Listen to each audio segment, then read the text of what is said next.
Okay. So this is our first coffee talk. Yes. Welcome. I'm Dr. Angie, owner of Synergy Chiropractic and Sports Rehab. I'm Dr. Maryhelen. I am a pelvic floor physical therapist, owner of Nurturing Wellness. And we're in North Kingstown. Yep. We tried doing recordings before and it was really awkward. So we're like, let's actually just talk. And we're going to talk about, like, today we're going to talk about wellness and like what we do, and we're going to recap a really important podcast we listened to, and it was kind of went mainstream in the health industry in a way. It's by Mel Robbins. And then we're going to talk about cases and just some different topics of aging women. Yes. For the most part. Yeah. So menopause is the theme and perimenopause, but really we're not talking to just those of you who are in menopause. We're talking prevention as well. We can't prevent menopause, but prevention of some of the symptoms that might come up. And how we can help you conservatively, or people like us that can help you conservatively. And I think the biggest thing is we all go to the famous social media people because they have the platforms, they're giving us information. And we wanted to be your local providers to show that like there are us out here locally in your town, neighboring town, that do know this stuff. Yes. And we are a resource. And like a lot of people just think that it has to be some kind of online program, or like it's impossible to find these doctors, but we are around and we want to have conversations with you. Yeah. And be able to show you like locally there's somewhere to go. Yes, we want to help also build your village, because too often I think we both hear someone comes in to see us for whatever symptom, but also talking about they went to their MD or provider who have a shorter, it's not their fault, it's sort of the healthcare model we're living in, have shorter visit times. So they might say, I forgot to say this, and we can be the sounding board for some of those. We are not MDs, but we are movement specialists. Yeah. So we can be your coach for that. And like you said, people forget. They black out when they go to the MD. Yeah, I've done it. When they go to the gyno, and I've heard crazy experiences too where they actually shut them out as well. So we want to be able to help people find the right providers for them. Yes. Too. And it's a tricky time, and even aging is inevitable. Doesn't have to be a negative experience. Right. But there's a critical time that we need to pay attention to ourselves and understand that we need self-care and we're worth it. And we're going to talk about that today. And it's going to be a super casual conversation. Yes. This is our first episode of Coffee Talk. We have our coffee in here. My cousin gifted me these mugs. We have some coming your way next time. We have some fun mugs. So we're going to stick with these. Yeah. When we need to hydrate, we will be sipping. Yeah, you want to know what's in mine? Because it's afternoon and I'm perimenopausal, so I cannot drink caffeine past noon or I'll be up at 1, 2, or 3 a.m. So I have water in mine. Yes. I didn't have time to go to Starbucks. I would have. No, it's a good thing you didn't have time, because I was going to say yes because I wanted something from Starbucks. I know. But the 3 a.m. me would be beeping out of my chest, as my 7-year-old says, heart beeping. I'm not in perimenopause. I'm 32. I'm 42. So we have we're exactly 10 even years gap. apart. Yep, that's cute. Yeah. I love that for you, that you're younger than me. But think about all the knowledge I'm going to have, though, when I'm in my late 30s. Yeah, 40s. You can be our guinea pig here. Haven't had a baby yet either. I love it. Yeah, plenty of time. There's a lot of stuff I have to do still. Yes, and I am postpartum ×3 and perimenopausal for sure. And I'm just going to call you every single day of my life. I think it's good, though. We both have different perspectives. Like, we're coming here with clinical information, but I think the whole point of how we're chatting is to have a little more personality come through, too. Absolutely. Okay, so the podcast. And how awkward I am. Yes. So, Okay, this podcast, I shared on my page, she shared on her page. Yeah, before we even decided to do this whole segment. Yeah, absolutely. Like it was probably after that, we went to go record some things. Like I said, it was a little awkward. And we're just like, and then when we weren't filming, we were having really good conversation. And we always do. Mm-hmm. And so we're just like, let's just do this, press record and go. So it's a Mel Robbins podcast on healthy aging. Mm-hmm. Dr. Wright. With Dr. Wright, who's a orthopedic surgeon. Mm-hmm. And you don't see many female orthopedic surgeons? No, so very amazing that she's come this far, because it's a little bit of a different world for those specialties being female. So it is. And it's awesome to see. Yes. Is there any in Rhode Island? Yes, there are female orthopedic docs, but when you look at all the famous groups that you would look for an ortho, it's going to be a lot of men first. I don't think I've ever met a female ortho. I haven't personally met, but I do know just from, I used to work in orthopedics. So that's true. I was an ortho and sports medicine PT prior to switching over to pelvic health. She knows a lot of shit too.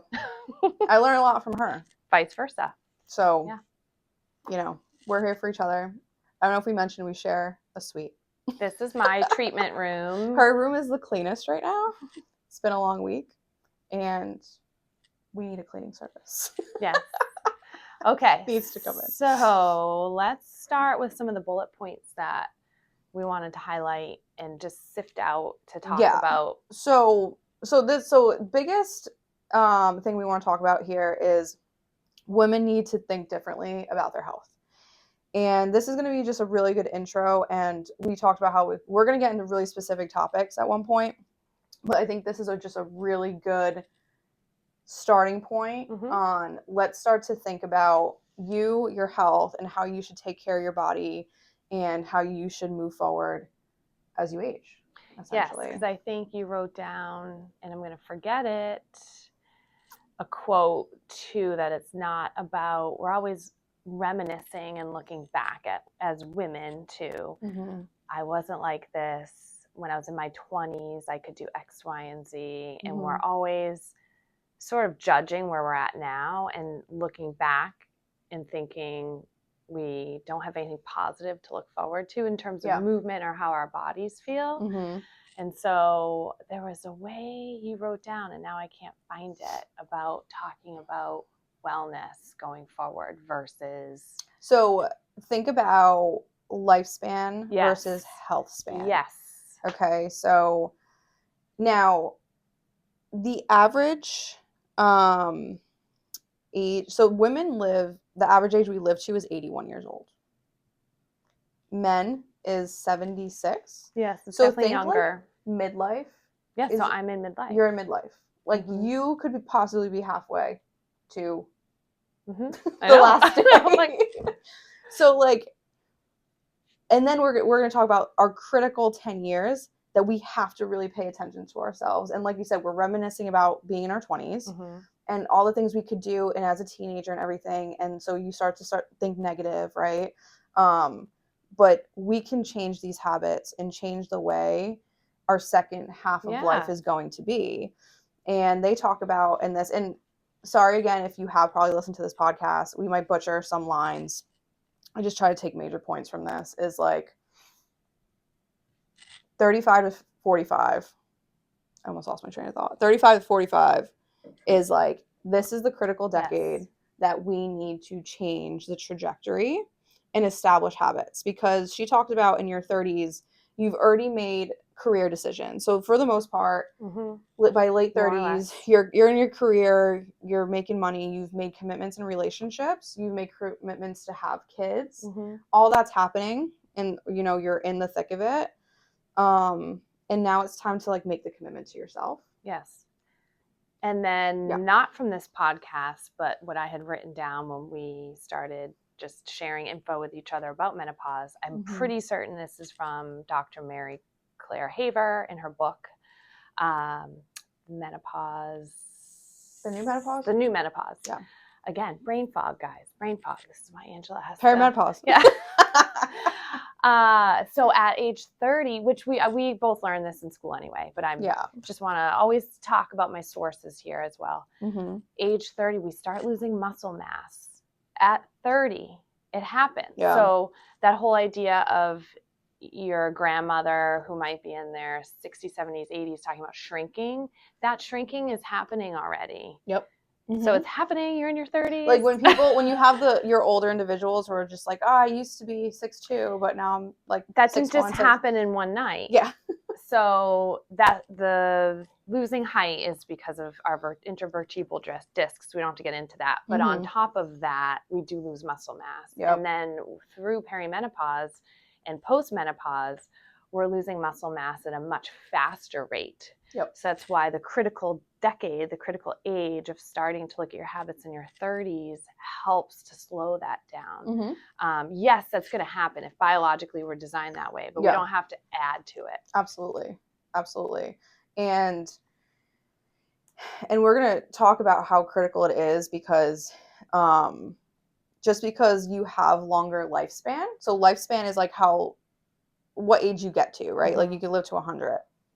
But if you don't have the health, right? So I'm going to say a quote. Study shows, you want to live till 100 if you're not feeling great? If you're not feeling great, what's the point, right? Studies show that the last 20 years of a person's life is going to doctor's offices multiple times a week. Yeah, we do not want that for you. We don't. And it's not the way it has to be. It is absolutely not. And so we're gonna talk more. Let's just keep diving into that. Do we want to paint the picture of the story that they used? Yeah, the broken hip. Yeah. Yeah, let's do it. This is how we're really going to connect this to women as a whole. Also, real quick too, which they made an amazing point, is that as women, as we age and men age, when they talk about men aging, they always talk about longevity. And they put like positive words to it. Women, they say anti-aging. I know. Everything's an anti-aging supplement. Yes. Anti-aging, this, that, whatever it may be. Yes. And I just gua sha'd my face today. Yeah. Because of my wrinkles. I actually started doing that. That actually feels good because it does. I know really I keep changing. I have a vibrating thing that I do. Changing what you say and interrupting you. Don't get me wrong. I love it. But it's true. Yeah. Why do we talk to ourselves like that? We always want anti-aging. It's the most natural thing we're gonna do. And this is what the podcast I'm quoting there too. Like the moment we are born, even conception, like we're aging. Yeah. And it's okay. Yes. It's okay. So that's why we just let's age correctly. Yes. Let's age correctly. So do you want to paint this story to really give women an understanding of, and then that way we can go into pelvic floor. We're going to go into I love talking about pelvic movement. Floor. She loves pelvic floors. I do. And then we're going to talk about movement based on this picture that we want to paint and story. So something that in the podcast to the Dr. Wright, she was getting emotional too, talking about all the patients she sees. And, the example we have is Aunt. Why does it have to be Mary? She said Aunt Mary. Mary. I know. Sorry. Okay. Anyone it's Mary. Aunt Jemima. Yes. So just we don't have to be frail old grandmothers. And she has treated so many, and they'll look at her and say, I wasn't always this way. And yes, we're going to age. We're going to have changes. Things aren't going to be as easy, but they don't have to be so extreme. And so, because we have this data too about what happens if we are Aunt Mary breaking our hip. And that is such a common female injury, right? Aging woman because of osteoporosis. Yep. You have that fall because you lose your balance as you age as well. Also, if they're in a hetero relationship, male partner passes before them. Yep. They're doing a lot more on their own. Living home alone, fall and break the hip.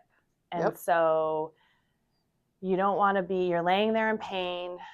Aunt Mary doesn't want to be moved because she's in too much pain from, injury to bones she hasn't paid attention to until now. Yep. And she never knew she had.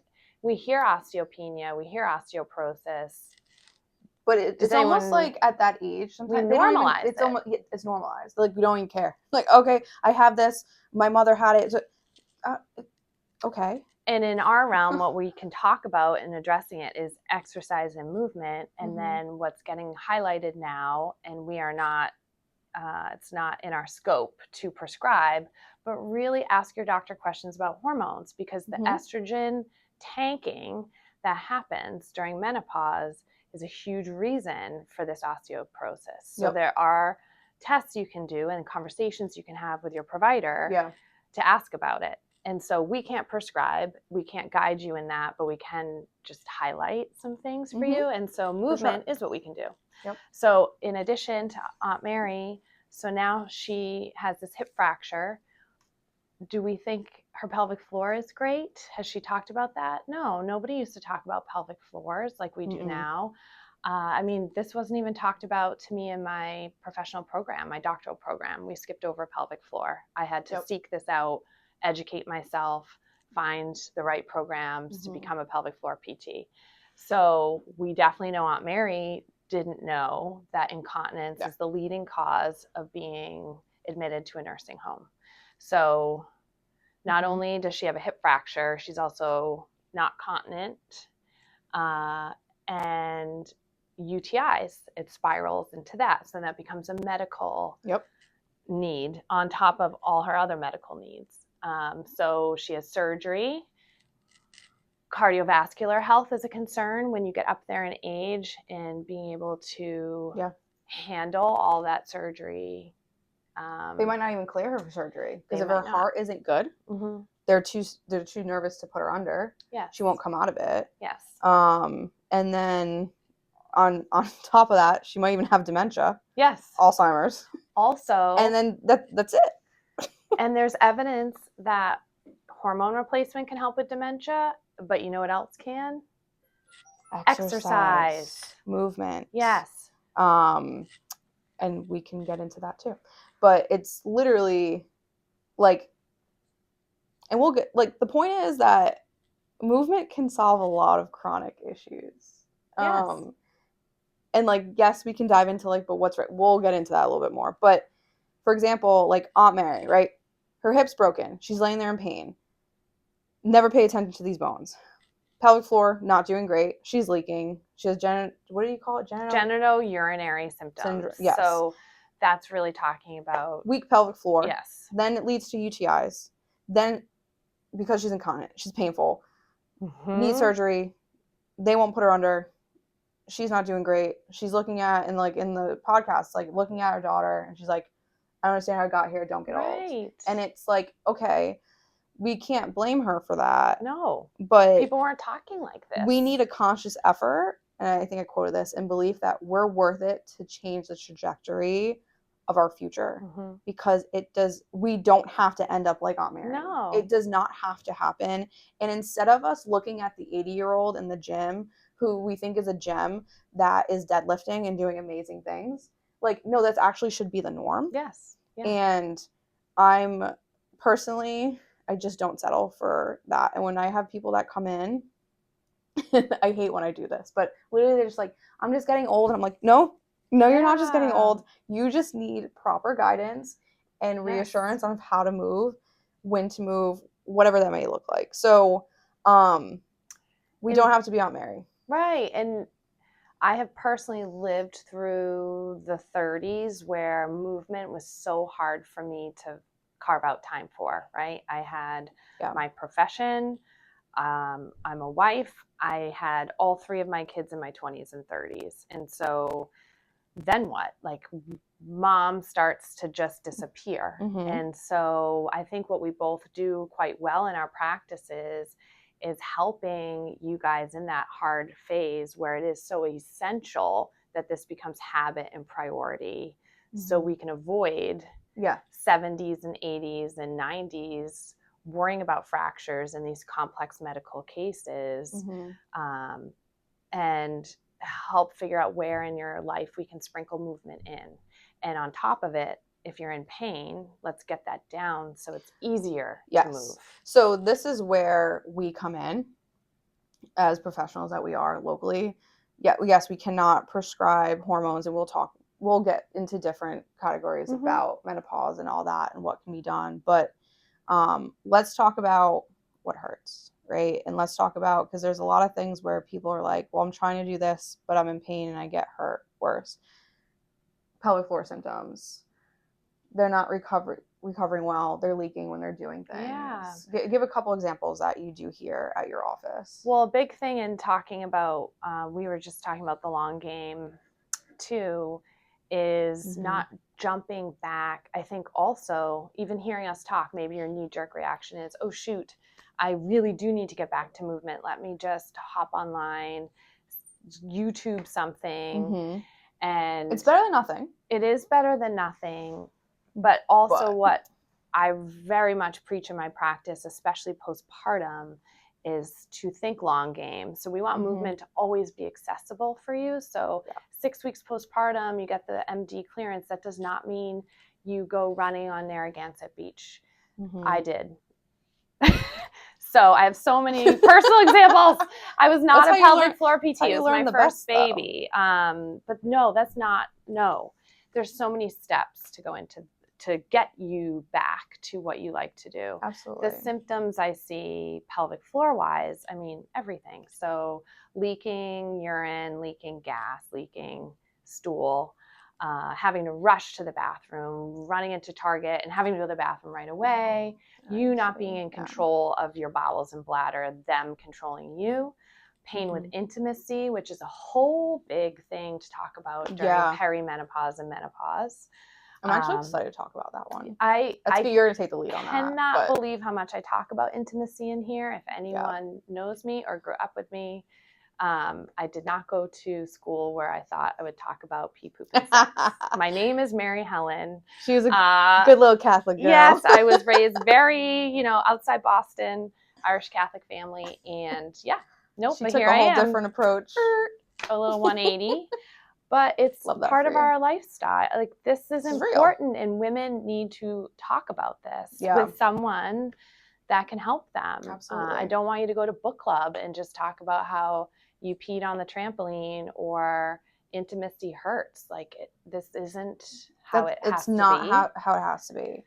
And, and I don't want you leaking in your HIIT class or your exercise class or avoiding the gym because of bathroom problems. Absolutely. And my biggest thing, what I preach to women is when we have a pelvic floor issue, sometimes too, obviously we have major muscles around the hips, right? If those guys aren't doing its job, the pelvic floor is going to want to try and make up for it. So like my role, like what I do is, she's working internal and trying to make sure like, hey, is the pelvic floor doing its job the way you need it to, right? Does it function? Does it know how to relax and contract? And then I'm over here on my end where I'm just like, I got to get everything stupid strong for this pelvic floor. Because if your hips aren't strong, the pelvic floor is going to be overactive. Yep. And what that means is you will leak. You will have pain. It will create back and hip pain. Yes. So it's a global thing, global whole body thing you need to do. Yeah. It's not just one singular, and it could be, don't get me wrong. Like, you could be doing amazing stuff and you have like that one lasting symptom. Like, yes, you need to go internal, need to do these things, but you have to treat the body as a whole and understand it works in tandem. We were just talking about, she was helping me sift through a case I have. Someone's coming to see me for pelvic floor symptoms, but mostly hip symptoms. And I think it's coming from her foot. Yeah. And it's longstanding history of injuries. And just being able to assess that and like my biggest thing is I love foot health and connecting foot to hips, feet to hips. Sorry. Do you ever sing the hip bone connects to the? Nope. But that I have no idea. Real. You don't know that song? I dance a lot in here. I always say like hips don't lie. I'm always going this. Little Shakira. Yes, exactly. But like this is, and these are the type of providers. Or the best. No, I'm just kidding. But like that have to also make these connections for you, because then I do understand that we hear people that, well, I've gone to this person, it didn't work. I've gone to this person. And sometimes the system can fail us. And, for example, you're going to, could be an orthopedic surgeon. It could be your PCP. They got 11 minutes on the clock to hear your story, to figure out what's wrong, where they're going to refer you to, what kind of pill, And then if you keep asking questions, I was just talking to one of my clients this week. He's trying to run out the door. Yes. But, they get nervous because it's like, hold on, I got to go to the next person. Right. And it's not their fault. It's how the system. It's how the system, because these doctors, we all go into it with the right intentions. Yes. There is not one person that I know that went into it and was just like, yeah, it seems like an easy job to do. Yeah. Like, that's not why we go into health field. No. It is not easy to get here. No, and MDs are in school for a long time. Yeah. And so, like, we want what's best for you guys. Yes. But sometimes the system can fail. But that's why it's like, you need to look for the right provider for you. And that's what we love to do is listen. Like, we listen. We spend an hour with you and we listen to what you have to say. And the reason why you are here today, like, why are you on Dr. Maryhelen's table? Like, she's going to break it down from, it could even be teenage years of some of that first teen injuries in here. Yeah. I am so thrilled to see you because I was you and I had no idea that I needed to be talking to somebody. There's tons of younger women with pelvic floor symptoms. And some don't even realize it's pelvic floor. Yeah, they have no idea. They're coming to me because they don't know where else to go. Yeah. And so in addition to treating your symptoms, I'm also educating you on your menstrual cycle and what's healthy and what's not, and just giving some nuggets of info. Yeah. And what I wish I knew when I was 14, 15, 16, not finding out after having a baby. Yeah. But that's when we're finding out until it's a problem. Yep.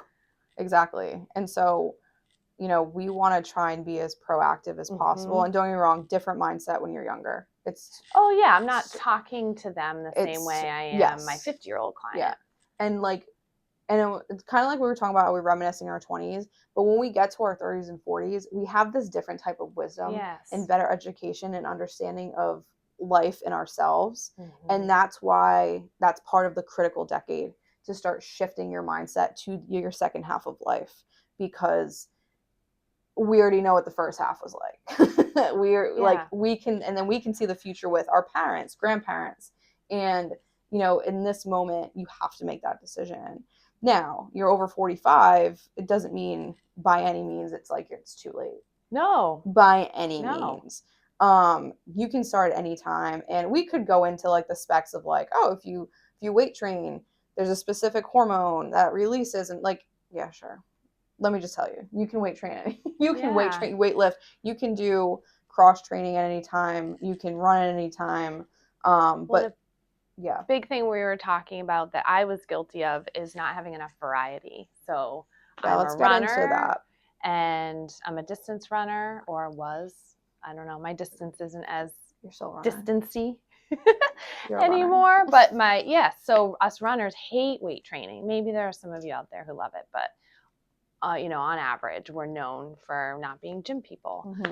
We just lace up and go. And I used to sort of pride myself in that. Like, it's so simple for me. I just need sneakers, you know? She's a runner and it shows. It does. You want to? Oh, I hit my microphone. It's my first time wearing a microphone. I'm a runner and it shows. And the reason why she can say that is because of all of the hip pain I started getting. And different little whispers of injury. Yeah. And why I'm feeling good now. Well, not only did I go through her program but I have a new relationship with lifting weights. And guess what? I pay a trainer. I hate lifting weights. I'm saying this. I hate it. She does. I really do. I just do. Like a lot of you probably hate running and you think, what's wrong with these people at 5 a.m. outside?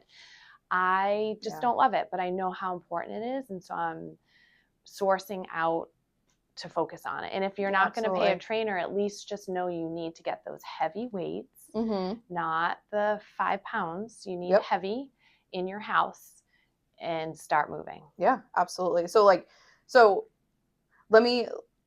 talk about the variety that you can do, right? So I kind of have a list here. So where do you start? First, address your chronic pain, right? Seek out professionals like us. Understand your biomechanics, what needs to change. Yes. Because you're going to you're going to feel pain. You're going to want to go backward. You're going to go backwards. Yeah. And then you're going to feel like you never want to start again. Yes. Okay. So first off, you don't have to live in pain. Find the right person. Next, now we go to the variability. Yeah, That's variety. The right word? Variety of what we can do. She just mentioned weightlifting, especially women. We're under muscled. Yes.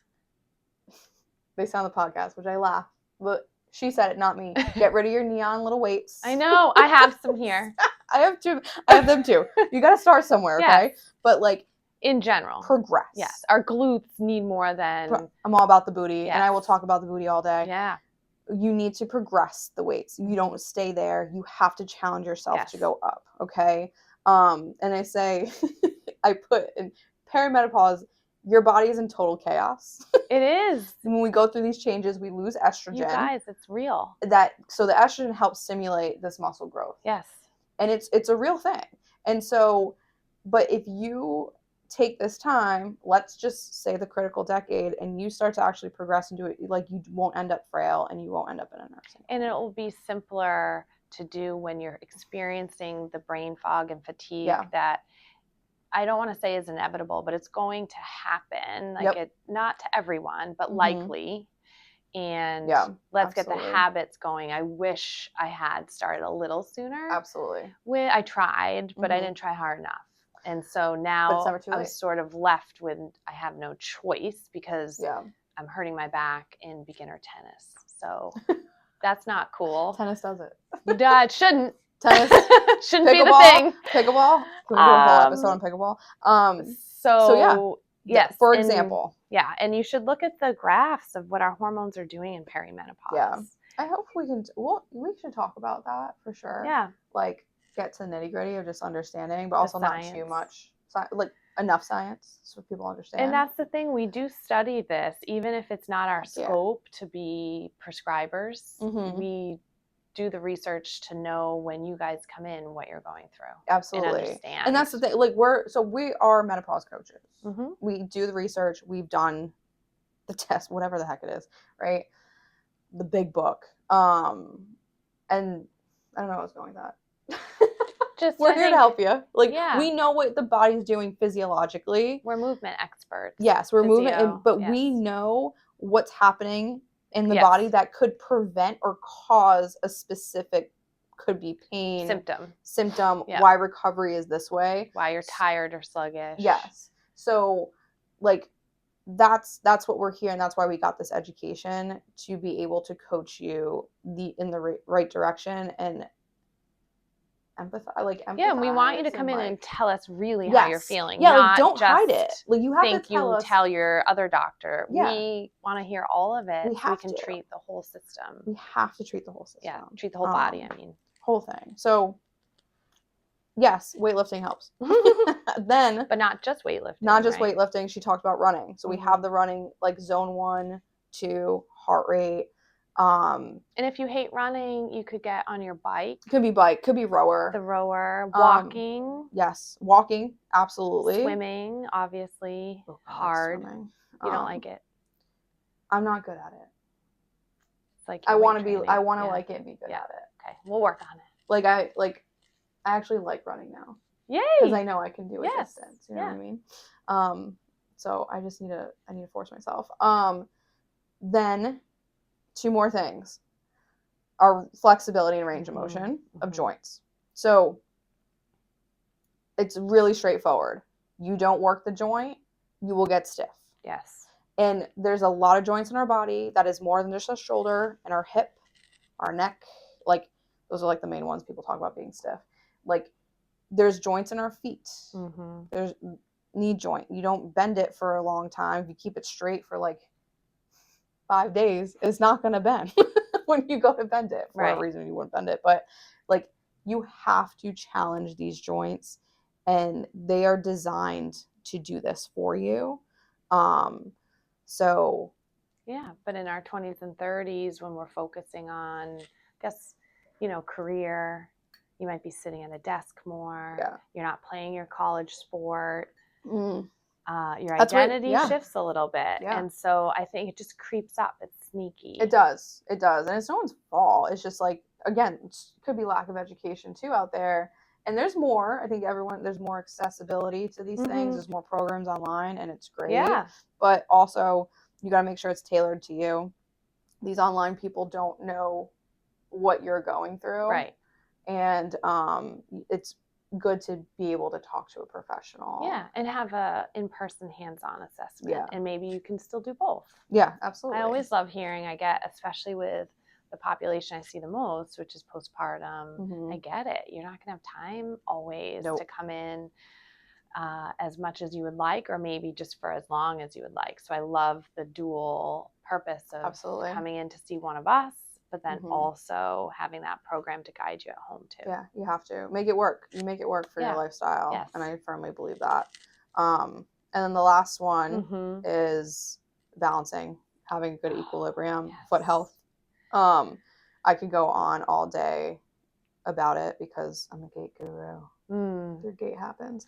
And it's gait means how you walk, sorry. And so so I think one of the biggest things is my mentor, she was talking about in a podcast one time with Peter Attia, and she was like, your big toe strength can determine like 60% of your falls when you get older as well. You know what? I'm going to tangent. It's crazy. I cannot. You used to have me try to, like, on your toes lift, toe yoga. Yeah. And my kids can do all these crazy things with their toes. The youngsters. I know. I never could. And one of mine can't. I forget which kiddo can't. But I do feel like there's something in genetics as well. Yeah. And obviously how long your toes are. It's true, though, the feet. You got to connect to the feet. Postpartum, our feet go through so many changes. You hear this, like your foot size grows. A lot of moms are like, okay, I'm all of a sudden a 9 and I was an 8. And obviously your bones aren't lengthening, but the hormonal shifts and the weight shifts that happen, the laxity, our arches lose support. And so things splay out more. Which even you more lose your balance. Reason, that you have to work on foot health. Like that's part of your weightlifting. Yeah. Do not be in the same shoes you were wearing during pregnancy. I love to preach about sneakers, and I hate to ask people to buy things. Yeah. But you cannot be. I haven't heard this. So oh my gosh, our sneakers, and don't always shop sales because shelf life. I mean, I learned in the dark ages of, especially when I was a runner in high school. So in the 2000s, that was college. I graduated high school in 2000. But sneakers have come a super long way, and I'm not up to snuff with all the crazy running shoes out there, but just to say they do have a life. And so I know some people would shop sales and say, I got the type I like. It's on sale, so I got 4 of them. But even sitting on your shelf, sneakers can lose some of their cushion. No way. Yeah, and putting them in the washing machine can lose, it can, again, now stuff is made a bit different than when I was buying sneakers, and really tracking my mileage, but just keep that in mind. And the simplest thing is just think about it, what you were doing, how much, baby was adding weight to you when you're pregnant. Yeah. It's going to affect the arch support in your sneakers. Yeah, absolutely. So treat yourself to new shoes after having a baby. Foot health is so important. And then a lot of moms are home. Maybe you used to be at work during the day. No matter how much time you take off, for on average at least 6 weeks, you're home with your baby. Yeah. And you might be barefoot walking around your house more. So we get a lot of foot issues because you're not wearing shoes. Yeah. Your arches have changed. Yeah. Your biomechanics. And it's like you can, I'm all for walking barefoot, but I do like that if you don't know how to activate your foot and you lost, I get it. It's like transitioning if you're wearing a specific shoe during pregnancy, then also in your postpartum, you're walking around barefoot, but your body's like, what the heck are you doing here? Yes. There's no support, but you don't know how to activate because everything's changed. Yes. So come talk to us about it. Yeah. We love feet. Yes. But it's so important. Yes. It's so important. So recap, where do you start? What needs to be addressed? Address your pain. Then you can go into flexibility, weightlifting, aerobic, and balancing, equilibrium. Okay. And so and not just taking these only HIIT classes or classes where you're always at this heart rate. Yeah. Variety is really important. Variety is so important. And changing your heart rate. We could rant all day. Yes, that's a whole other topic. But I think, and this is what I've put down here, it's like, this is the time to invest in an expert. Okay. You take your car to an expert. Do you not? Why aren't you taking your body? I know. Why are we not doing this? And I think the biggest thing here that we can even kind of close on too is like, you're worth it. It's not too late to address the things you have. And the pain, like for example, I've had someone recently who's like, I have a lot of pain, and telling me all the things they want to do 10, 20 years from now. And then I'm just like, but then they're like not sure if they want to start. And I'm like, well, when are we going to start? Right. What? And you've been dealing with this for years. Yes. Like, why don't you think you deserve it? Like, what is holding you back from this, from actually feeling better and like living a better life? Right. And you know, one of the things I even mentioned, it's hard to have that blind faith because you can't see that metric, right? Because the human body can be complicated, where it's like, okay, you know, you're gonna go get your car fixed, and you know it's gonna be fixed. Well, it's all right. We hope, yeah, but usually, yes, the cars don't have. I know feelings. I'm supposed to say yes, but we go and we assume our oil's changed, and our tires are rotated, and our battery starts. And then here, because you've gone through a roller coaster, possibly of pain that's also tied to emotional health as well, it's hard to see that future. And also, you might have gotten the education before that, oh, it's inevitable. My mom went through that. I'm going to go through that. My parents, this happened to them. It's going to happen to me.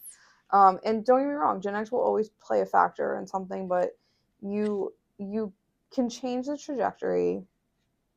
And it doesn't have to be, and we're talking to just anyone too. So if you are even a female, male too, if you're a female, and you just are doing the bare minimum, you're not doing anything right now. And, you know, we just want to say, it's hard to start up again. It's hard to start. I get it. But like, we're designed as, we're human beings. And what's the first thing we do independently? Walk. We're designed to move. Yes. There's a reason why we have two legs, and there's a reason why our strongest muscles in our body are the lower half of our body. That was cool when that doctor highlighted that. And I was like, oh snap. Like, so go, just, even if you go for a walk, it doesn't have to be 5 miles. It doesn't have to be a certain, like, just go and move, because the longevity you will have just from taking walks, even alone, will make all the difference. And just what I was going to say about genetics, and I talk about genetics a bit in here when we're talking about menstruation, because it does play a role, like when our mom started, sisters started, and then again going through menopause. But a big thing I've learned through studying more about menopause, studying just about different autoimmune and other comorbidities people come in with, it doesn't always mean that we have to activate our genetics. So yes, we can have a predisposition to something, but I think a lot of what we don't highlight enough of what we do as allied healthcare professionals, I call us, we can help prevent turning those genetics on sometimes. So yes, if you have a certain body type that you're like, I'm just genetically predisposed to putting on weight in a certain part of your body, or what else was I talking about with you? I forget, but we can help you move and create healthy habits to also address stress and anxiety. And a lot has been proven now that exercise can reduce dementia. So the genetics might be there for that, but we can help just not turn that button on for you either as early in life or at all. Same with osteoporosis. So just when you highlighted genetics, I wanted to speak on that a little bit. That it's not this sentence that you have to live with. And for those women that, we could have only one person listen to this, whatever. For those woman who's listening, my mom. My mom too. Thanks, Mom. Thanks, Mom. you want to get through. Our moms are kind of postmenopausal. Do you guys? Okay, hold on. Sorry. For women that are going through menopause, do you want to make this experience easier? Move. Yes. This is our first lesson for aging women. Move. Yeah, and I know you feel hot and frazzled. It sucks, but it's gonna help regulate your hormones. Everything we didn't like hone in just on that. We kind of scattered a little bit, but you know, our takeaways here, I'd say, is believe that you're worth some self-care. You know, you can dictate your second half of life. Yes. And one of the major components, which that's why we talked about today, is conservatively, is like, we're movement specialists, and we know that movement is what is going to help you succeed in your longevity and in your aging. Yes. Yeah. Yeah.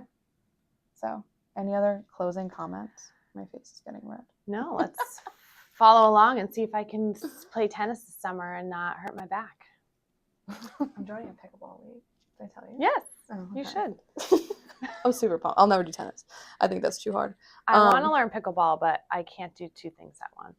I can't learn pickleball and tennis. Yeah, no, I wouldn't do that. Yeah, I wouldn't do that. But the issue is the rotation, because I don't rotate in my life.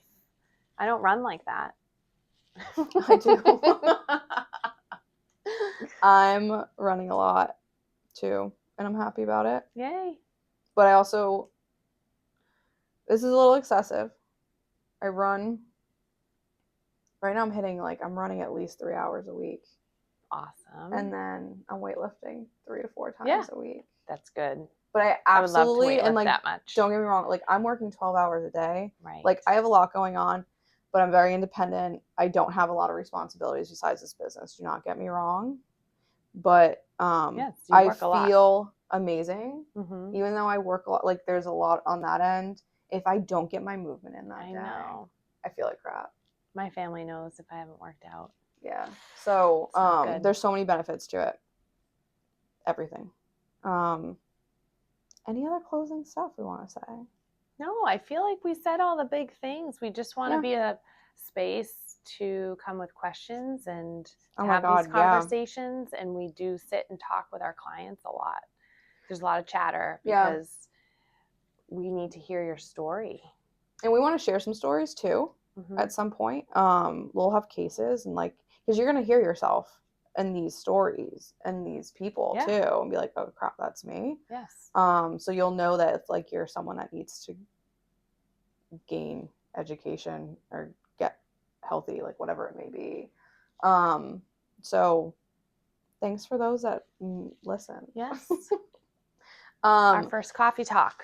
It's a little scattered, no big deal. We're gonna just keep getting better, and we'll be famous one day. So I can see it now. Hollywood.